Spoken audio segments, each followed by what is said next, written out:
Learn English through stories of 14. Adapted and modified by Kulwant Singh Sandhu. Contents: 1. Ching the Brave Girl. 2. A Lion in Love. 3. The Creaking Wheels. 4. The Ugly Sister. 5. Dialogue. 6. Picture dictionary page. 1. Ching the Brave Girl. Many years ago, there was a great war in China. The army did not have enough soldiers to fight the war. The emperor announced an order: one man from each Chinese family must leave his family and join the army. In a remote village, there is a family of 3 members: a father, a young son, and a daughter. The name of the daughter is Ching. One day Ching asks her dad, "Father, have you heard the news? The emperor ordered that each family has to send one man to the army." Ching had heard this news when she was outside washing clothes. Father says, "I know all about this news. That is why I have been collecting food and string in the house. When I am gone, you will have enough grains in the house. I am packing my stuff today, and I will leave for the army tomorrow." "Father, wait," says Ching. "Father, you have not been well. If you go, how will you keep up with all those Yanmi?" "What else can be done?" says her father. "Your brother is a child. He cannot go." "Of course that's true," says Ching.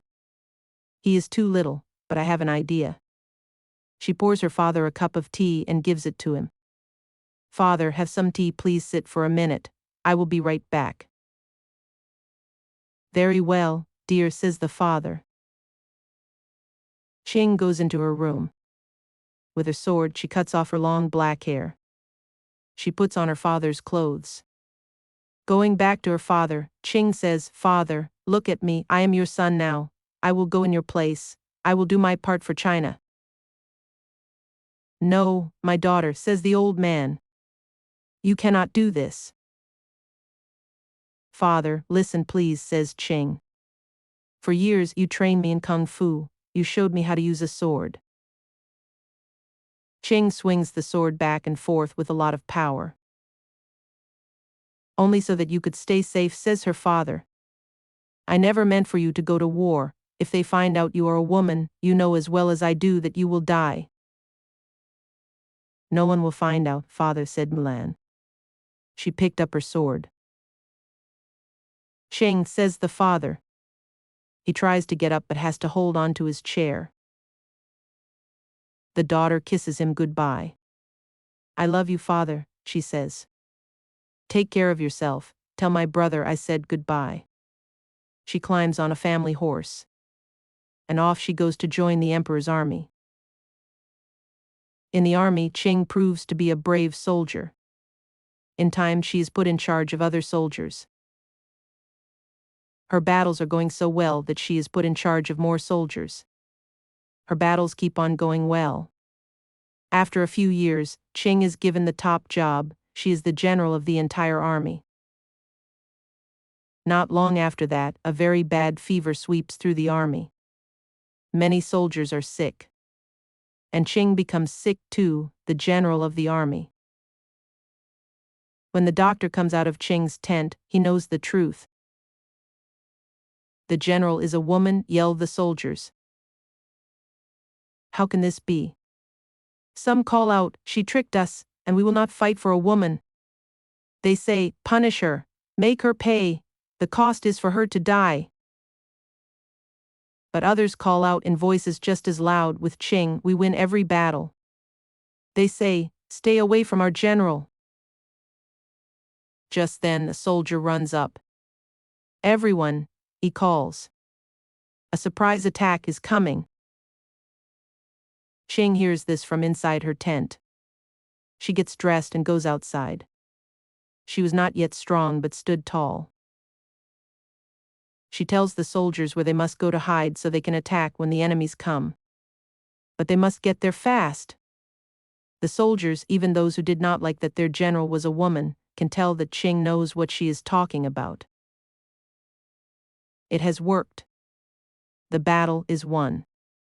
It is such a big victory that the enemy gives up, at last. The war is over, and China is saved. You can be sure that after that last battle, no one cares anymore that Qing is a woman. The emperor is so glad that Qing has ended the long war, he sets aside the rule about being a woman. Qing, stay with me in the palace, he says. Someone as smart as you would be a fine royal advisor. Qing bows deeply. You are too kind, sir, she says. But if you please, what I wish most of all is to return home to my family. Then at least take these fine gifts, says the emperor. So everyone in your home village will know how much the emperor of China thinks of you. Qing returns to her village with 6 fine horses and 6 fine swords. Everyone cheers that she is safe. The person who saved China is their very own Qing. 2. A lion in love. A woodcutter and his daughter live in a village close to a forest. Although the woodcutter is a half-wit, a stupid person who has little intelligence, he is a hard worker. He goes to the forest every day. He brings home good quality wood. Then he sells this wood in a town nearby. This is how he makes a living. However, his daughter is not only good-looking, but also very intelligent. She knows her timetables up to 20. She can also say them in reverse order: 190, 171, 152, 133, etc. One day, her school is closed. India has won the T20 Cricket World Cup. She goes to the forest with her dad. On the way, they meet a lion. Daughter and father get scared. They climb on a tree. The lion keeps looking at the daughter and says, "Please don't be afraid of me, I will not harm you." The lion is smitten by the girl's beauty. I mean, the lion falls in love with her. He wants to marry her. He goes to the woodcutter and asks for his daughter's hand in marriage. Before the woodcutter could say anything, his daughter speaks. She says to the lion, "Dear king, the king of the forest, I would love to marry you. Once I marry you, I will be the queen of the forest, but marriage is a serious matter, we should rush into it, and there are some problems." The lion is very happy. He says to the girl, "What are the problems?" The girl says, "I am scared of your paws. I am terribly afraid of your teeth." The lion thinks for a moment and says, "That is nothing. I will get rid of paws, and also I will get rid my teeth." The next day, the lion goes to a pedicure parlor and gets his paws removed. A pedicure is a beauty treatment for the feet that involves cutting and sometimes painting the nails. Now, the lion has no paws. In the afternoon, he goes to a dentist and gets all his teeth removed. The lion comes back to his den.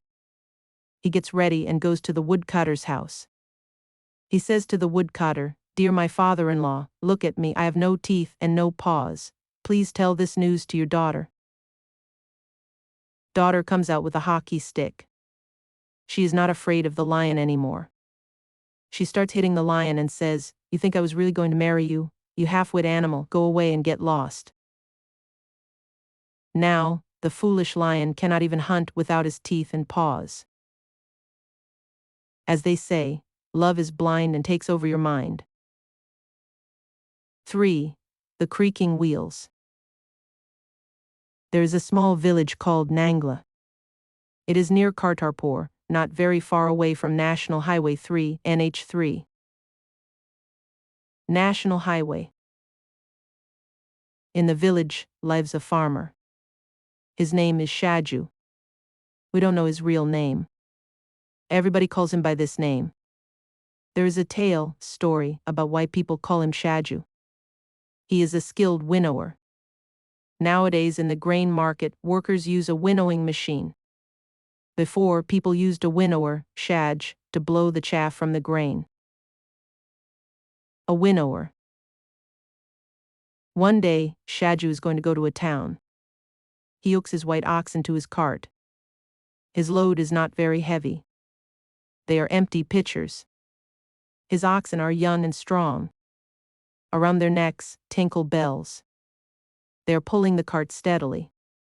They don't moan or groan. The cart is old and has wooden wheels. The bulls use all their strength to pull it, but they don't complain. Whenever Shadju makes a turn, the wheels creak and groan. Hearing all these creaks, Shadju gets annoyed. He stops and says to the wheels, "Why do you make so much noise? Can't you see, the oxen are quietly doing their job?" One of the bulls says to the farmer, "Dear master, those who cry the loudest may not be the ones who are hurt most." Shadju was only 13 when he got married. When he turned 20, he went to his in-laws to bring his wife. But she refused to go with him. She sings a Punjabi song.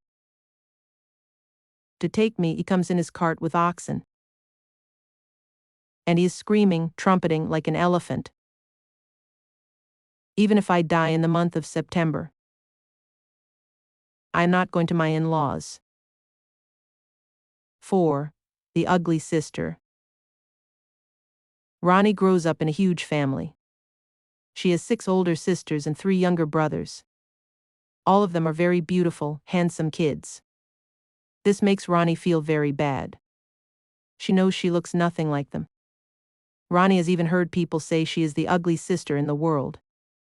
As teens, the girls spend every weekend out meeting their friends. The boys stay at home happily playing with their toys. Ronnie stays at home as well. But she does not play with any toys. Her sisters spend their days combing their hair and putting on makeup. They stand in front of the mirror, admiring themselves. Ronnie spent her days reading and studying. She reads books by many authors: Charles Dickens, Leo Tolstoy, Roald Dahl, J.K. Rowling, R.K. Narayan, and many more. Her sisters laugh at her a lot. As adults, all her sisters get married at a young age.